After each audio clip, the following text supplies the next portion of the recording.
so excited.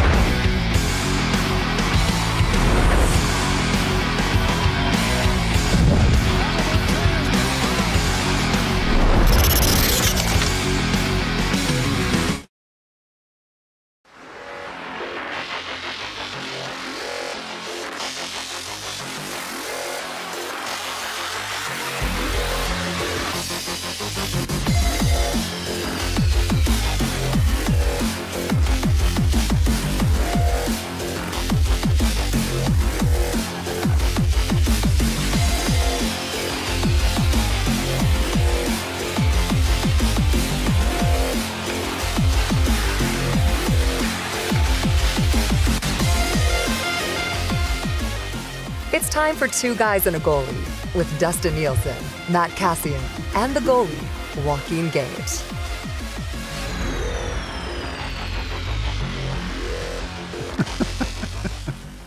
I've often thought of you as you savage Gager. Or maybe just a savage. Yes, very much so. Happy lunch hour, everybody. Reed Wilkins in for Dustin Nielson today.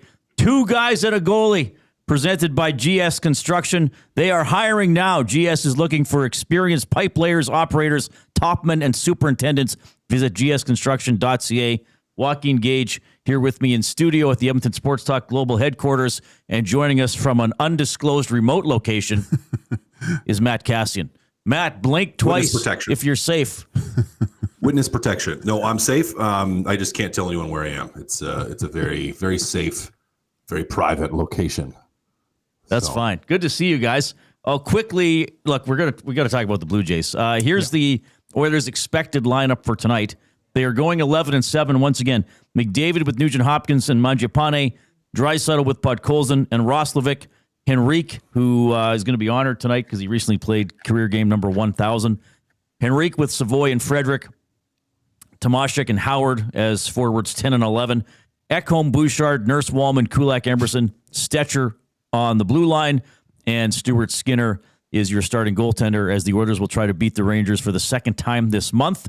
If the Rangers are playing, there's a good chance it's going to be a shutout because they've been shut out.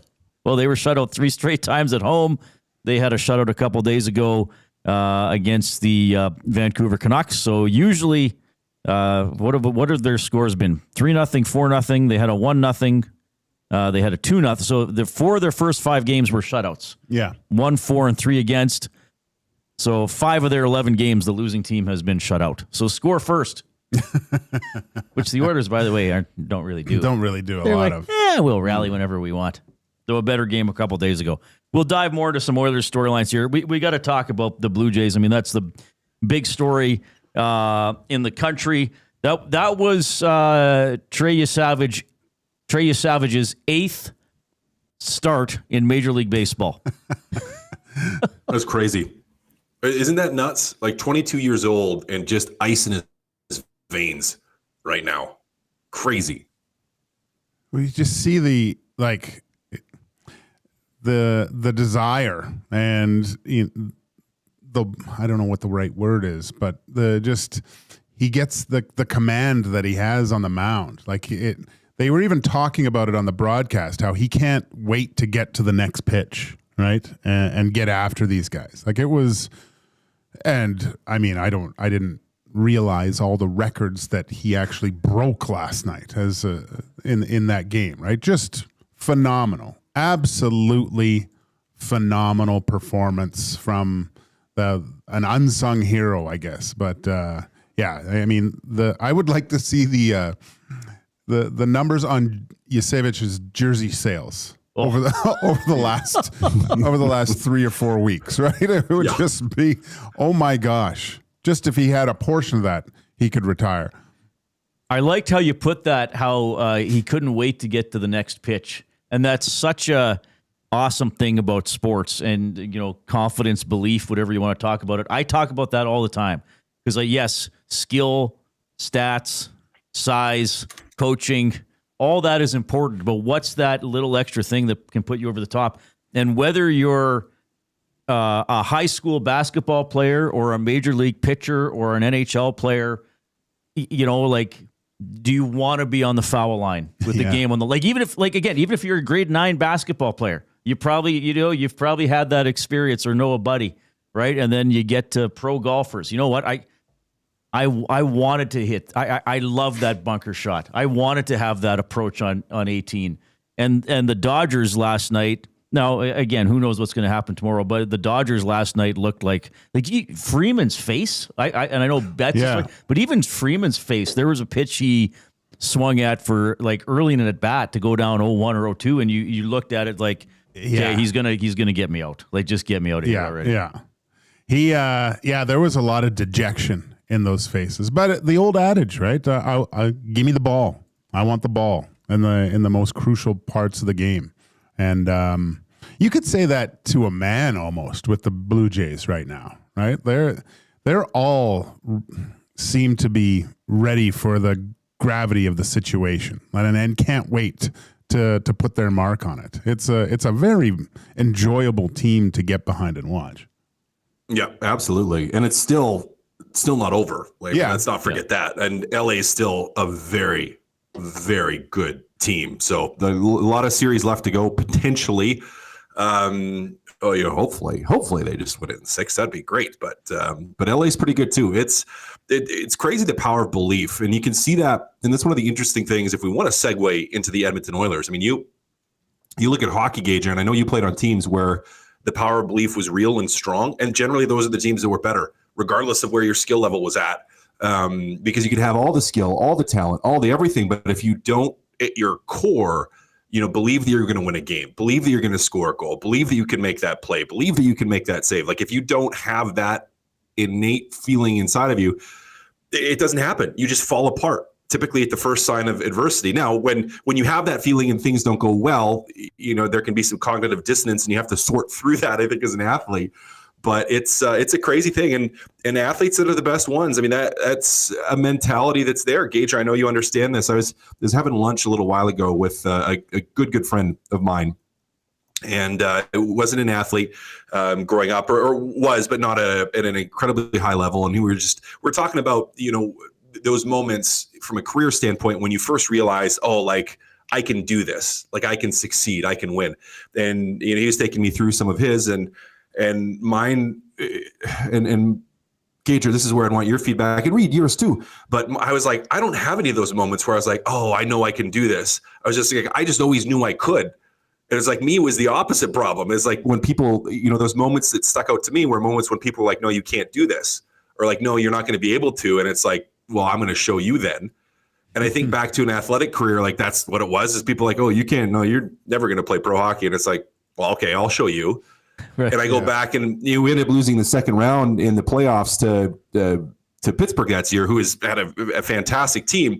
But we beat Montreal in the first round, and it was heading into that one. It was like, we were seventh place. Montreal was second, and it was like we were getting swept. Everybody was like, "You're getting swept. You're getting swept. You're losing 4-1." And we had the moniker that year, the Pesky Sens, and that was just like we were like, we don't care. Like, tell us what we can't do. We're going to shove it down your throats. Like, it's a different type of attitude that athletes have. And I think teams that generally win, like you have that belief deep down inside of you. And that's one of those things with the Edmonton Oilers. Again, to segue, if we want to start talking about the Oilers, is like, we haven't seen too much of that yet this year. Not that they won't be there, not that they don't have it, but at the start of the year, compared to like the end of the year, the playoffs, where we see them dominate, it hasn't been something that's been there. Yeah, you saying that, Cass, I'm reminded of a time I played against the Canucks. I was first star, and I took my close friends to Lou's Bar and Grill on Broadway that we always used to hang out in the west end of Vancouver. And not the Roxy, huh? No, not the Roxy. I would go there I'm not saying I'd really go to the Roxy, okay? But this was kind of our watering hole, right? Like when I was home, just away from everything. So, and we sat there and we got our Rainforest Shaftesbury pitchers that we always got, and me and 4 or 5 of my other buddies, and we're sitting there and laughing and they were like, wow, Gager, you did it. You got to the NHL, and you're playing and stuff. And I go, well, yeah. And then I asked them, well, didn't you tell yourself as a little kid you were going to play in the NHL? And to a man, every single one of them said no. That wasn't even remotely in their minds. And I was taken aback a little bit because I grew up. I played with a lot of a couple of these guys as little kids, and then against some in junior, right? And there still was. Yeah, I didn't really think about it too much. I was playing hockey, but I was going to go to school and things. Not that there's anything wrong with that, right? But I was. These are some close friends of mine that, to a man, they all said no. So that's kind of that mindset, And there was, I think there's a little bit. What's valuable is maybe a little bit of aloofness to it all too. Not taking yourself too seriously with the whole aspect of things. Like you look at the Jays right now, right? They're laughing. It seems like they're enjoying themselves. There's that camaraderie that they have. I think that's important too. You are a hyper focused individual, but to take a step back and look where you are and to take in the whole moment, I think is really important. So in whatever you do. Well, we're being in the moment, not being consumed by it. Yeah, perfect. Yeah. We're getting deep here with the power of the mind. but I mean, it is important. Like it is, you kind of have to imagine yourself doing something or believe that it's possible before you do it. I mean, in pro sports, it could be something immediate, like I'm going to hit the next pitch and you do it. In life, it could be something else or something else athletic where you're building to something that can take years. But I love that discussion. And we had we've had several Blue Jay guests on throughout the week. We had Steve Simmons on our show yesterday, and he just talked about this Blue Jays being a team, how they're together, they're for each other. The story about Guerrero going into the what do they call it in baseball? Locker room. The clubhouse. Clubhouse, yeah. It's different in every sport. I think hockey might be one of the few ones that actually calls it a dressing room. But anyway, it's where they keep the ranch on the Caesar. But going in after the 18-inning loss and saying, okay, like let's put some music on. Like that's who we are, and that feeling of togetherness. And again, we're talking about at the highest level, where what's that 1 or 2% that might take a difference. I remember Fernando Pisani told me, he said in 2006, of course, everybody remembers all the goals he scored, the shorthanded goal in overtime, but he said, I was terrified of being the one jerk on the team that didn't take a hit to get the puck out the last 10 feet inside my own blue line. Like whatever motivates you, right? Yeah. But you don't want to be the guy. You got to do it for your team. I mean, that Barger catch. I mean, of course, he's always going to try to catch it, but just, Savage having a great game, but he needed that one defensive play, and Barger makes it, right? He doesn't want to be the one guy that's going to allow a base runner or allow the Dodgers to get something going. So it's fun to watch as an observer, and how many, people have the Blue Jays pulled in with this run, right? That couldn't have. I mean, my mom's like all over the stats now. Like 3 months ago, I don't even know if she could have named Vladdy as a Blue Jay, and now she's telling me about. I think my wife thought baseball was cricket. Yeah.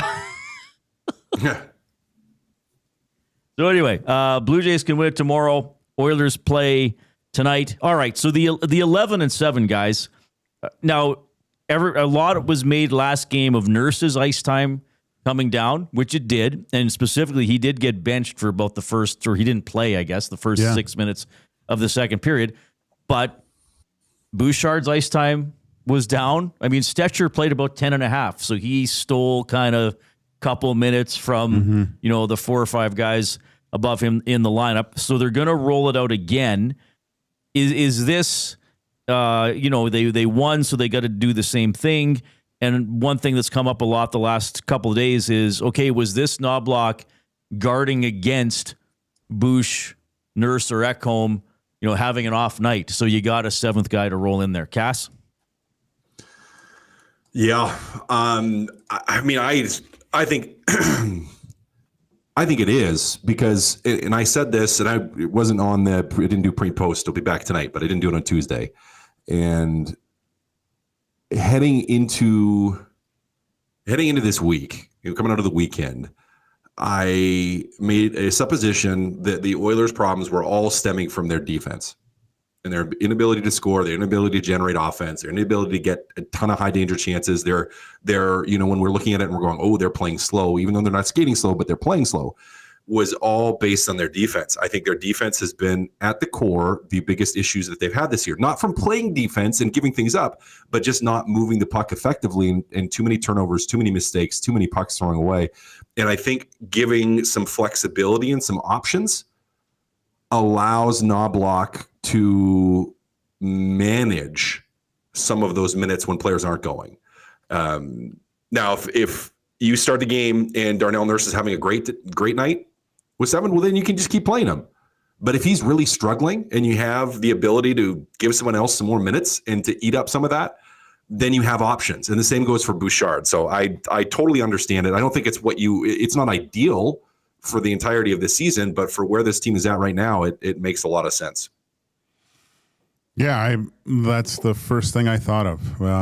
He needs the ability to change things up in game, not try to allow guys to work through their issues, I guess, because there have been issues, and from the start of the season, it looked like he was allowing Nurse and Bouchard to try to play themselves out of poor play, and it hasn't worked. And look, it's a results-based business, and although their start is okay, they're still, it's not like it has been in years past, but I like how he put his foot down, and said, you know what, I'm not going to have this happen anymore. I'm going to change things in game that he's used to doing anyway. He's used to trying to find something, and it's a little bit easier, I think, with 7 defensemen now that he can change things up a little bit more.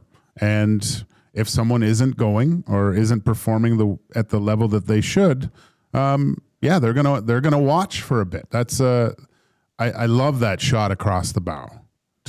Hey, let's go, let's pick it up, and you saw it to a man. That second and third period, it was light years difference with the puck movement, as you mentioned, out of their own zone. When there was chances to get pucks on net and get them through, guys were shooting it. Ekholm was, I think what did he have? 2 points, goal and assist. Yeah, first star.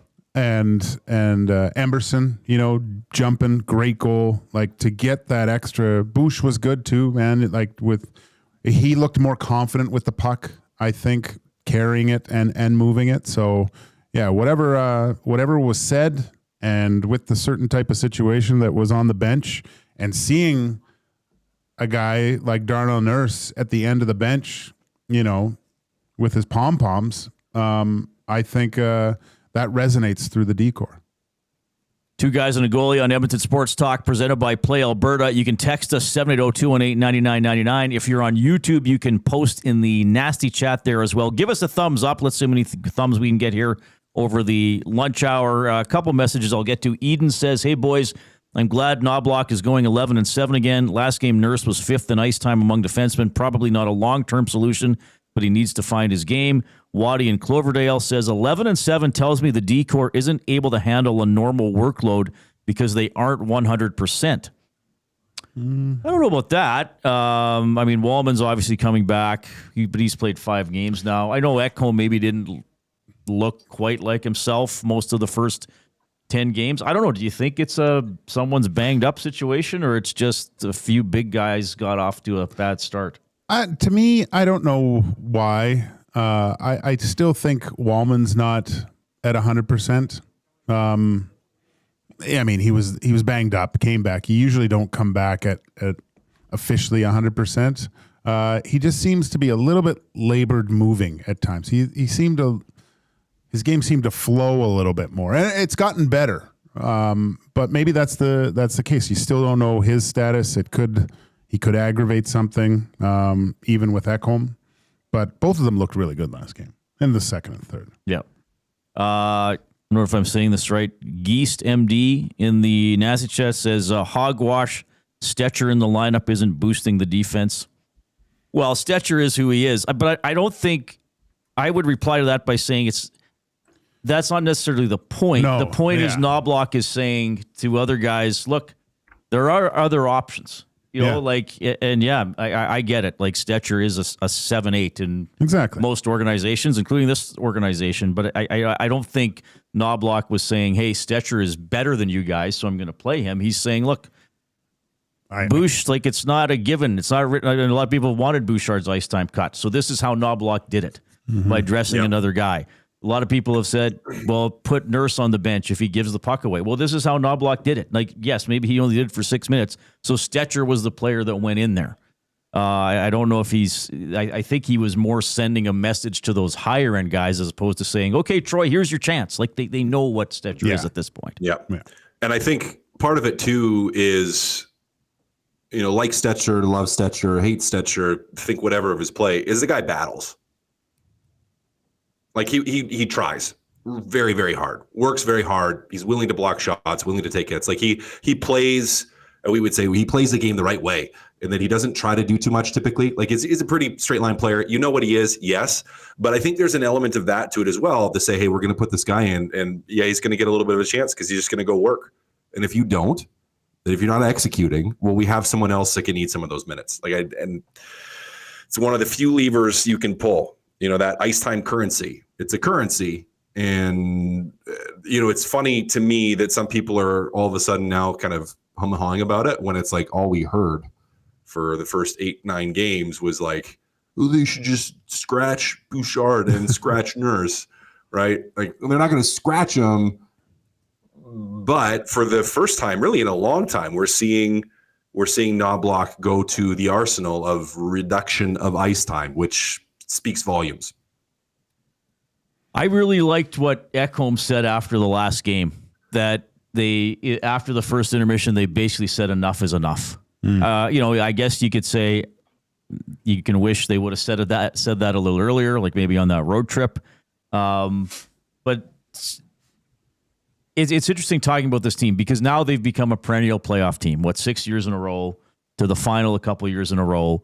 And I know, like on our show, and you guys probably get them when you're on as well, we get the messages. There's the one end where it's like this team sucks and everything's going to change, and the other end is like, hold on, doesn't matter if they're seed 1 or seed 8 in the West, just get into the playoffs. They know what to do. But I do think that they understand that, and they know they don't have to exhaust themselves necessarily every night in the regular season.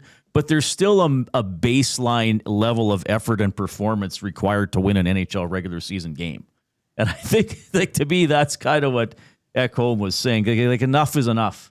Enough thinking it's just game 7 or 8, or enough thinking, well, we don't have to play with playoff intensity. There are certain things you have to do just to win in the regular season. And then we saw that big time in the second period, like winning board battles, simplifying, getting pucks to the net. I mean, Cass, I love the point you made about the defense limiting the scoring, because you guys both know I've kind of been like, how good is this forward core? How do the forward? How good are forwards 5 through 10? Like, can they chip in? So I like that point you've made about the defense. But we saw that they kind of concentrated. Okay, don't turn the puck over. Like, get it through the neutral zone responsibly. Get it in. Actually go to work. Don't be afraid to forecheck. Don't be afraid to shoot before passing it 14 times. So I liked that they sort of committed to at least that baseline level for the last 2 periods against Utah. Do you guys so you could, I compare it to that Vancouver game where they were really good in that one. But so it looks like they turned things around. Does this game, those last 2 periods against the Mammoth, who were, one of the hottest teams in the league, and it looked like they were just going to walk through the Edmonton Oilers to go to 8 wins in a row. How much does this carry forward into tonight's game against a very interesting team with the Rangers? Right, they're either really good or they're bantha fodder, as they say on the Millennium Falcon. Nice, that's a good one. Nice reference, love it. I mean, we have to wait and see, don't we? I'm hoping we get a continuation, and then I'll agree with Reed here. Like, I don't think you need to be that intense that we saw the rest of the game. I don't think they need to be at that level every single night. You're not going to be. all the way through the rest of the regular season. But you do want to see more consistency from just an overall quality of play. And I'm really hoping we see a continuation tonight. And there's a chance that it's not, right? We could see them slip back, that it was just the rest of that game type of thing. Now I'm hopeful anytime you have a night like that it's like it shocks everybody awake a little bit. Like it all of a sudden the adrenaline's going and the excitement's going, and it's like, oh yeah, this is what it feels like. And it's like, oh yeah, this actually feels fun to play this way and to win and to be successful and to dominate teams. It's like, oh yeah, this is fun. And you're hoping that it spills out and carries over. Now, as you said, there's been a little bit of a Jekyll and Hyde from New York as well. So it could also depend on what type of game New York fields. Like, is New York playing a sleepy style of game and it kind of sucks Edmonton into it, or is New York going to be pushing and Edmonton forced to respond? I mean, it's to me, one of the interesting storylines into tonight is, can Edmonton carry that same style of game forward? Yeah, but you said something key in there, Cass, where right, that's fun to play that way. Right. You know, when you're winning and playing in a certain fashion where, you know, the hard work and the execution is resulting in success. And you just on the offensive side, you look who scored the goals, like Draisaitl, McDavid. Then you get Ekholm, you get Emberson, you get a great play by your fourth line in Henrique. So the success on the scoreboard is kind of evenly distributed, but it's also the result of everyone else playing the right way. And I vaguely remember those feelings of coming in after a win where, you know, you had to work really hard, but you had a tremendous amount of success against a good team. So, and that's kind of why I asked that question. Sometimes wins against certain teams mean more than others during the regular season, just because of the manner that you do it, because it did look like, you know, it looked bleak after that first period. And to come back, get 5, and essentially dominate the rest of the game, which I thought, that's why it piques my interest. What are you going to see? Are you going to see just a continuation from that second and third into the first period? Fingers crossed, you hope so. But I wonder if you just get back, what type of game do we have to play to have success, instead of this is what we have to do to have success. The Oilers have scored first in just 4 of 11 games this season. Yeah, they're 3-0-1 in those games. Opponents scoring first, they're 2-4-1. The Oilers have led after the first period in 11 games twice. They've gone 1-0-1 these games. I bring this up periodically, and I brought it up on my show the other day when Alex Chason was here, and he said he played for Washington. Their goal at home was to be up 2-0 by the 10-minute mark of the first period. Like that was, They actually set that as a goal. It wasn't just like, hey guys, fast start. They actually said, no, we're up 2-0 10 minutes in. Like we crush the other team's spirit first. I mean, you know, and he was on some good Washington teams. The Oilers never really have played with that mentality. I mean, we talk over and over again about slow starts in playoff series sometimes, not all the time.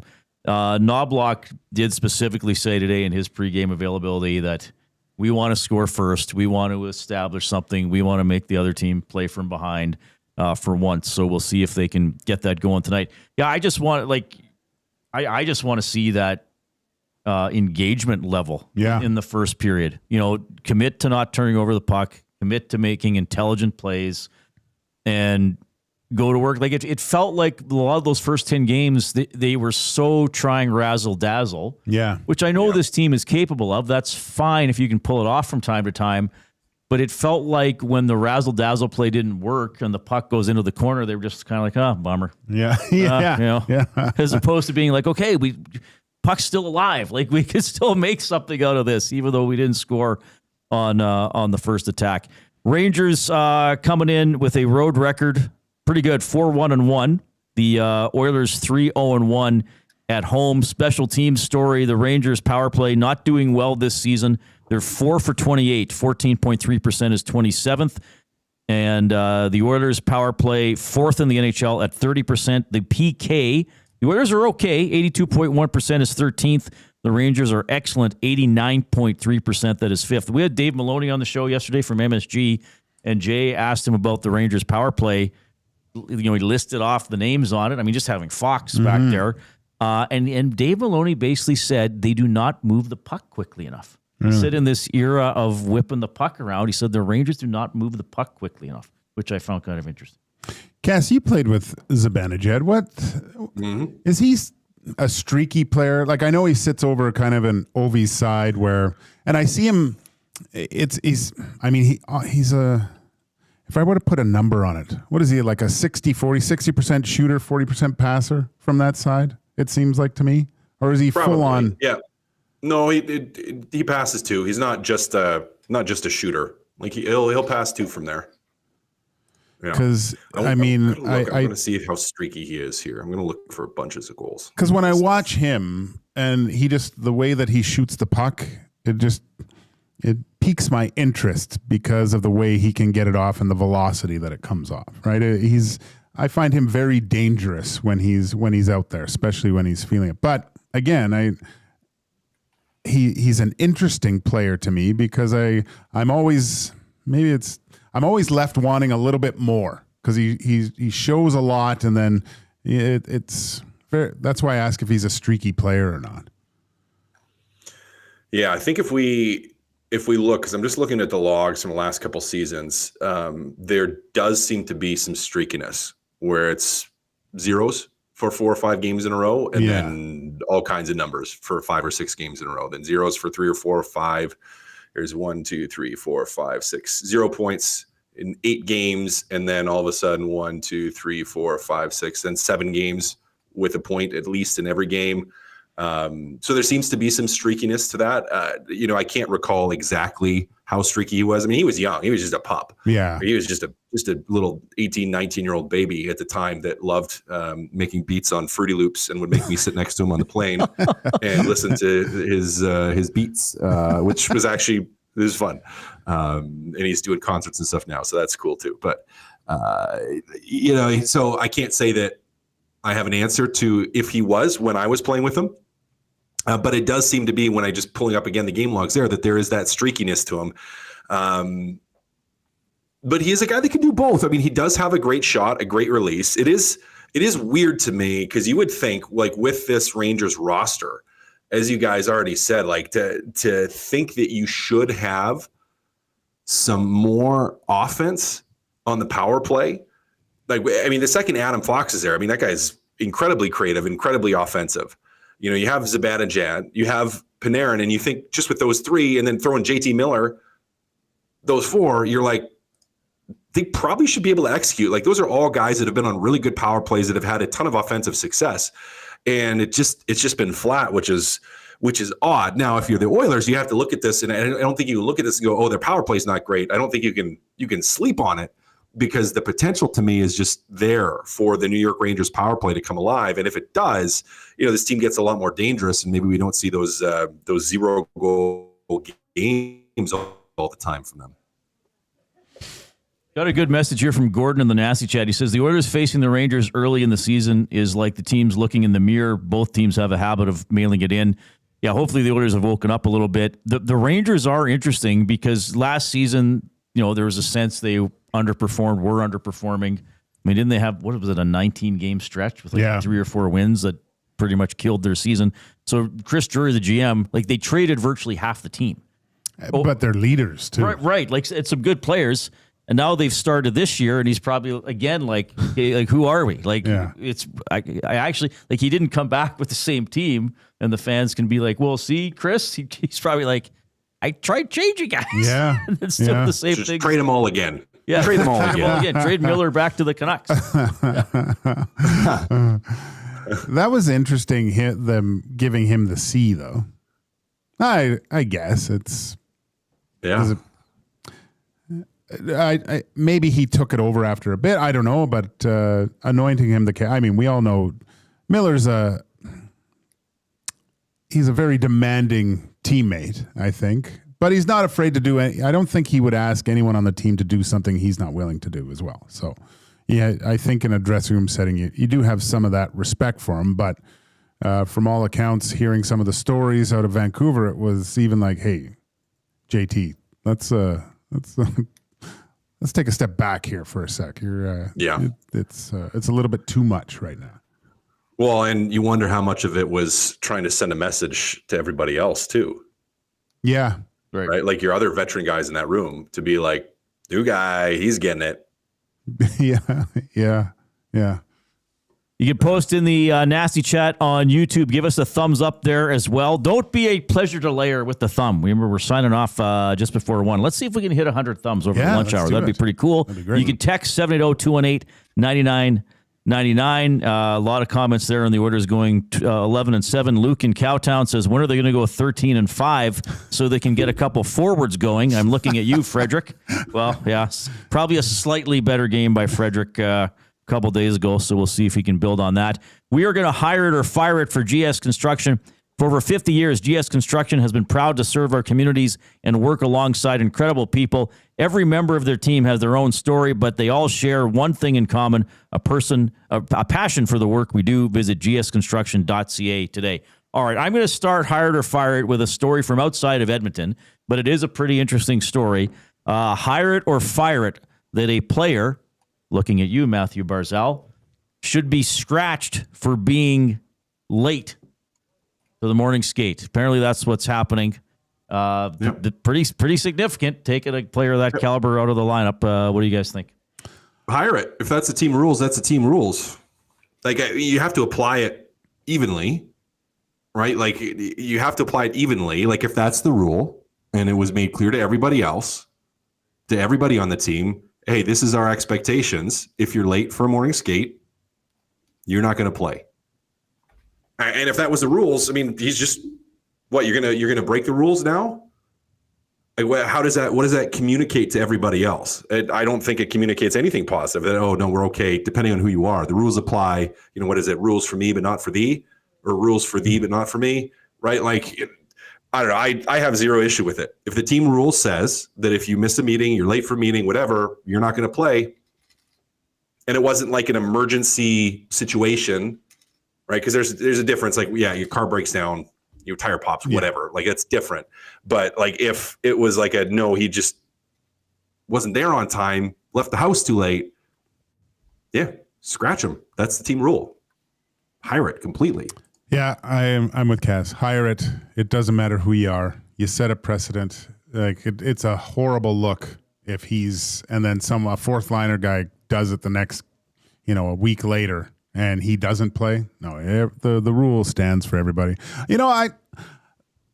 I've been in teams when guys have been late and stuff, but I think there is a connection between teams that are together when teams aren't. When teams aren't cohesive and someone's not there, no one notices. Right. Like a tight team where, everyone's getting along and talking and things and everything's going well. You notice when one of your players isn't there. Hey, where's Matthew? Anyone talk to Matthew? Like, phone him quick. Like, let's get him here. One time in Germany, they left me at the airport. So that team wasn't that good. Were you late? No, or they just left you at the airport. They're like, no, we're actually at the other Gager. No, go down there. We'll catch up to you. We were outside. We were outside the airport, and I told guys, "Hey, I just got to go to the bathroom real quick." Came back out, they were gone, and I asked the guy, "Where's the hockey team?" And they go, "Oh, it's a bus. They're gone." And I go, "Oh, they forgot me." And I thought, and I was looking the other way, thinking, "Oh, they'll see I'm not in my seat." No. I waited 30 minutes and I had to go rent. Actually, I had a lot of fun because I was in Germany. I rented, they had like a Porsche and a Lambo. I thought, screw it. I'm going to rent the exotic, and I couldn't. But I got a Volkswagen Turbo Passat and I got that thing up to probably, I don't know, what was it? About 220 kilometers an hour on the Autobahn. Oh, nice. So I was flying and I pulled in as soon as they were, and they were getting off the bus, and guys are going, "Yeah, where were you?" I go, "Hey, you jerks, you forgot me." Now, was there ever a teammate and this might seem like a silly question, but I hear stories. Because obviously to make the NHL, you've had to go through a lot of stages of hockey and be responsible and be on time. But did you ever have that sleepyhead guy, or that guy who just can't seem to understand 10 a.m. means be there by 9:50? So you make sure, you know what I mean? Did you ever have a guy you have to police a little bit or rouse out of bed? I've had to order a code red here once in a while. Make us a few good men. Yeah. No, we one of the better ones. He's an unreal guy. His name was Jared Palmer. So he played a couple games in the NHL, but played mostly with him in the minors.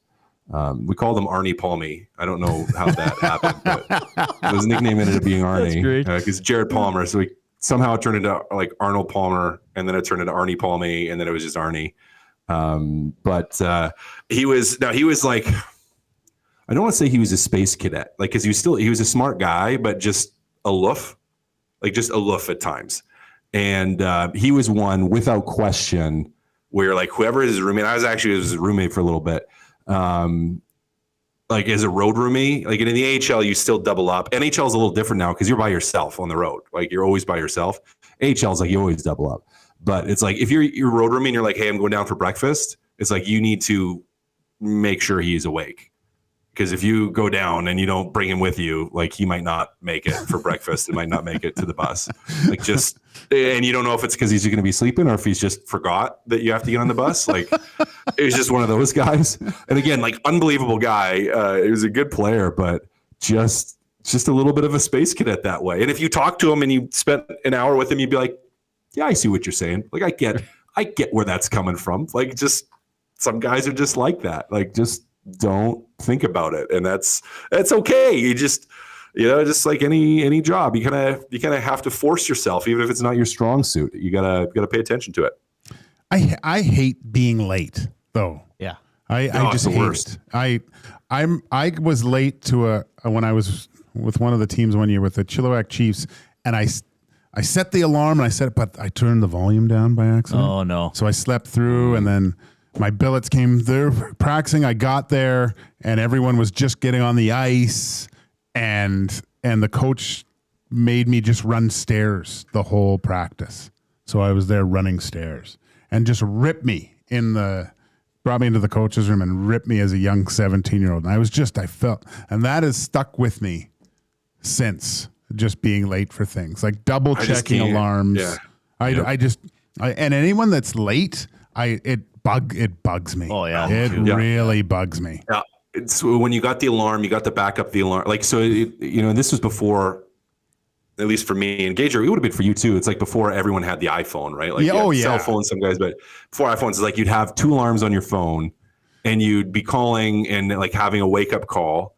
Especially like those really early morning ones. It's like you have two alarms on your phone, the early morning wake up call like set, and the alarm in the room set. It's like where you have like everything set and ready to go. But I can't. That the lateness that drove me nuts too. Not that I'm not. I mean, there's times when it is, and life happens, and sometimes you're behind on things, and that's okay. But it's the perpetually always late that just. Yeah. Oh, I can't, and I just don't. Especially if it's for something important. It's like I can't. It cringes. Like if I'm going to be late for something. So much so that whenever I tell, like my wife asks when we have to leave for something, I always tell her 15 minutes before we actually have to leave. Yeah. So she's like, what time do we have to leave? I do too. Yeah, we'll go sit and wait. Speed everything up. Yeah. Right? Oh, not for me. It doesn't make it any faster, but it makes me feel better. But I'll give the 15 minutes. I'll be like, so she's like, if whatever. It's like, well, we got to leave by 6:30. Yeah. In reality, I'm like, okay, we got to leave by 6:30 because it's half hour away, and then we get there by 7, and it starts at like 7:10, whatever. Yeah. But I'm like, I'm going to tell her we leave at 7:15, and then usually we're leaving by 7:25, and we're golden, right? We're good. We're in a great place. But yeah, that irks me. So I'm totally fine with him getting scratched. Oilers playing the Rangers tonight. If you missed it, if you're just joining us, we're a recap. If you have been listening, the Oilers going with 11 forwards and 7D tonight. So McDavid, Nugent Hopkins, Mangiapane, Draisaitl, Podkolzin, and Roslovic, who has looked better the last 2 or 3 games. Henrique, Savoy, and Frederick, Howard, and Tomashek. Howard scored last game. They're going to be forwards 10 and 11.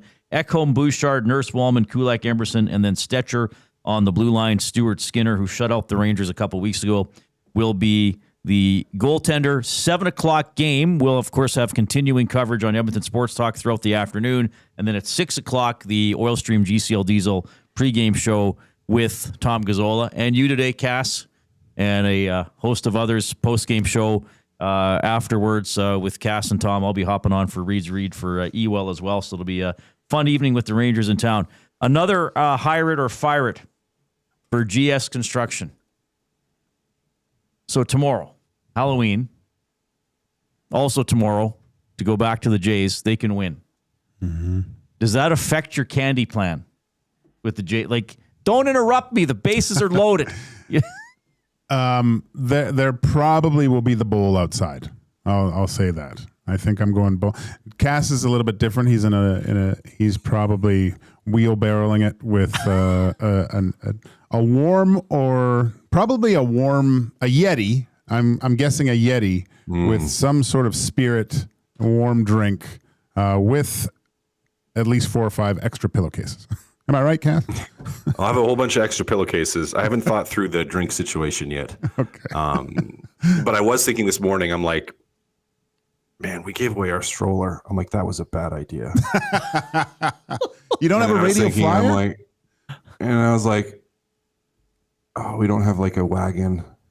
And I was like, I wonder if any of my friends have a wagon. Then I'm like, yeah, but then they're going to be probably using the wagon. I can bring my wagon by. No, you know what I'm thinking? No, I'm like, I'll take extra pillowcases, but I'm like, I just have to approach this strategically from a charting out standpoint. Like I have to have a system in place here where it's like we go the different directions, but I can like drop candy off. Right. So I'm not because the second it gets too heavy for my kids, they're coming to me. Yeah. And they're dumping it in and going back for more, especially as they get bigger and bigger. And the youngest is like higher and higher energy now. So it's like, she's not going to get tired where we have to be like, oh, Joey needs to go back. Like we got to go back home. They're going to be full bore sprinting house to house. And my arms are going to be tired. Now, fortunately, my wife is in very good shape. So she's hopefully going to be carrying a couple of the pillowcases. But yeah, with no wagon, I'm like, this is going to get out of hand. So I'm going to strategically plan our route here. Should just go get like 2 military backpacks, Cass. One in the front, one in the back. Yeah, full rucksack. It's like Brent Burns going to the game. Yeah. Well, I'm not giving out candy tomorrow. No? I'm sorry, everybody. Actually, I'm not sorry at all. Yeah. But it's a rare night. Well, here's the thing. My previous job, I would at least work until 8. Mm-hmm. And then if there's an Oilers game, you're, at least 9, even if it was an Eastern Conference game by the time you do post game. So I never had to get into it. And so the trick or treating would be done by 8 o'clock, certainly. So I never really had to worry about it. And now, I'm just not going to do it tomorrow. And my house has a lot of steps, so maybe the kids would be intimidated by the stairs. Yeah. You'd think that my house I'd get a lot because I'm right beside a school. I don't get tons. I don't like my other I think buddy. it's a lot less common now than it used to be. I think. Yeah. Like I think there's a lot less people that go. I know a lot of people that go like to malls. Like they'll take especially with the really little kids, they'll go to malls and they'll walk around.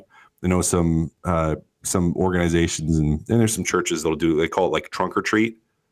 Like where they'll kind of pull in a big parking lot and just have people with their kind of tailgate. Yeah. In some ways, it's like a tailgating party where the kids can just walk around through the parking lot and then you're kind of all set in one location.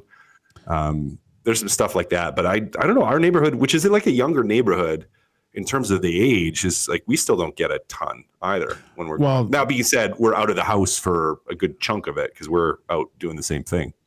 My buddy Dave Cooper, because he lives on the Terwilliger Way, Terwilliger, whatever it is.